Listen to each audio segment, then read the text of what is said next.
आज की कहानी है ब्रह्मपुर नाम के एक छोटे से गांव की।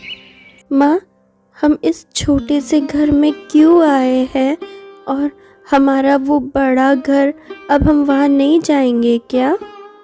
मेरी गुड़िया, अब यही हमारा घर है, हम इसी घर में रहेंगे। वो बड़ा घर अब हमारा नहीं रहा गुड़िया।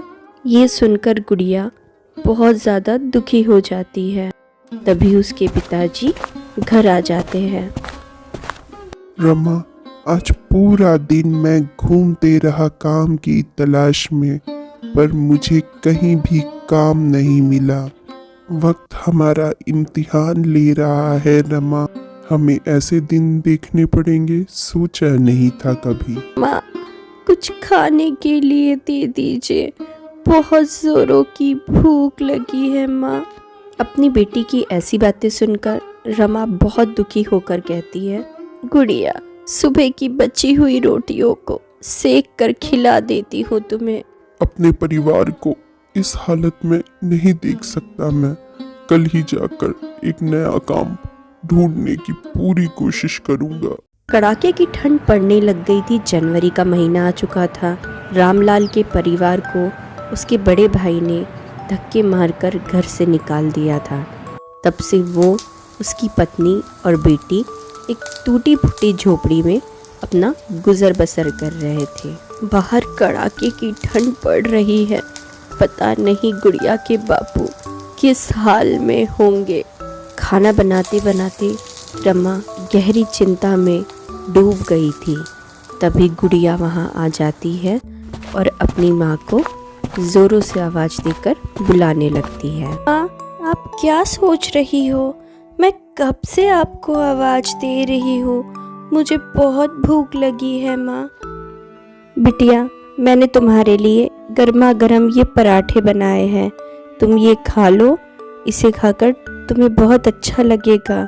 इस ठंड के मौसम में पराठे अच्छे लगते हैं। माँ, आप तो जानती है ना मुझे मैगी कितनी पसंद है। क्या आप मुझे मैगी बनाकर दे सकती हो? बिटिया, मैं तुम्हें तुम्हारी पसंद की मैगी ज़रूर खिलाती, लेकिन इस वक्त हम मजबूर हैं। बहुत कम पैसों में घर चलाना पड़ रहा है मुझे। ठंड में ठिठुराते हुए गुड़िया के पिताजी घर आ जाते हैं। रमा, मुझे एक जगह अच्छी नौकरी मिल गई है, जहां मुझे 2 वक्त के बर्तन धोने पड़ेंगे एक ढाबे पे। उसके बदले में मुझे 2 वक्त का खाना और अच्छी खासी पगार मिल जाएगी। रमा के पिताजी, 2 वक्त के बर्तन धोने से आपके हाथ ठिठुर जाएंगे और साथ ही साथ आपकी तबीयत भी बिगड़ सकती है। आप तो जानते हैं ना, कड़ाके की ठंड पड़ रही है और अब तो बर्फ भी गिरने लगी है। ऐसे में आप ये सब कैसे कर पाएंगे? हाँ पिताजी, मैं आप दोनों को कुछ बताना चाहती हूँ। मेरे स्कूल के पास एक मैगी का स्टॉल है, जहाँ सारे बच्चे और बड़े भी आते हैं मैगी खाने। ठंड में सबको मैगी बहुत पसंद होती है। अगर हम भी मैगी का स्टॉल लगाए तो हो सकता है हमारी भी अच्छी कमाई हो। ये तो बहुत ही अच्छा सुझाव दिया है गुड़िया तुमने, लेकिन एक दिक्कत है। अगर हम स्टॉल लगाना चाहे तो उसके लिए पैसे कहाँ से आएंगे? गुड़िया का ये सुझाव मुझे भी बहुत अच्छा लगा। बस इसी बात की अब चिंता है कि स्टॉल लगाने के लिए हम पैसे कहाँ से लाएंगे। गुड़िया के पिताजी, ये जो हमारी शादी की अंगूठी है, इसे आप बेच दीजिए।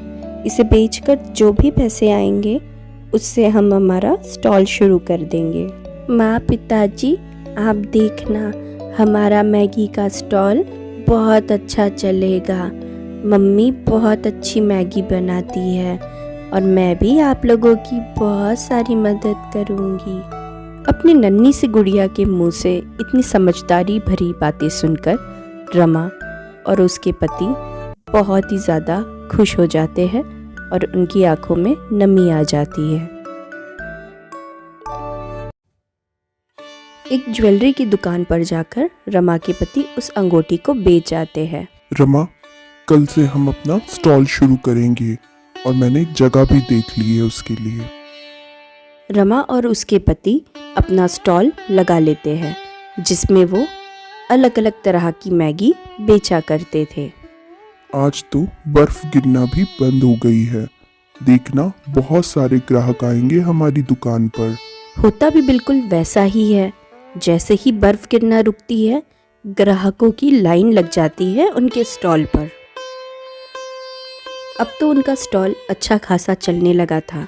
रमा अलग अलग तरह की मैगी तैयार करती और उनके पति ग्राहकों को संभालते और पैसे भी। समय अच्छा खासा गुजर रहा था और उनकी कमाई भी अच्छी हो रही थी। देखिए अब तो बर्फ भी गिरने लगी और मैगी का सारा सामान खत्म हो गया है, तो आज हम स्टॉल जल्दी बंद करके घर चलते हैं। तभी दो आदमी उनके स्टॉल पे आते हैं। कहाँ जा रहा है? चल गर्मा गर्म मैगी लगा हमारे लिए। सुना है तेरे स्टॉल पे बड़ी अच्छी मैगी मिलती है। चल डबल चीज वाली मैगी बना हम दोनों के लिए। भाई साहब, आज मैगी बनाने का सारा सामान खत्म हो चुका है, आप कल आ जाइएगा। क्या कहा? सामान खत्म हो गया है? ये स्टॉल क्यों लगा रखा है फिर तुमने? हम एक काम करते, तेरा स्टॉल तोड़ देते हैं। रुक अरे जाइए भाई साहब, ऐसा मत करिए। हमारी हमारी मेहनत की कमाई अरे को। भाई साहब मत करिए ऐसा। और वो दोनों गुंडे बदमाश उनका सारा सामान उठाकर जमीन पे फेंक देते हैं, जिससे वो टूट जाता है और हंसते हंसते वहां से चले जाते हैं। गुड़िया के पिताजी, चलिए पुलिस स्टेशन, हम इनके खिलाफ जाकर शिकायत दर्ज करवाएंगे। तुम सही कह रही हो, चलो हम पुलिस स्टेशन जाके शिकायत दर्ज करवाते हैं।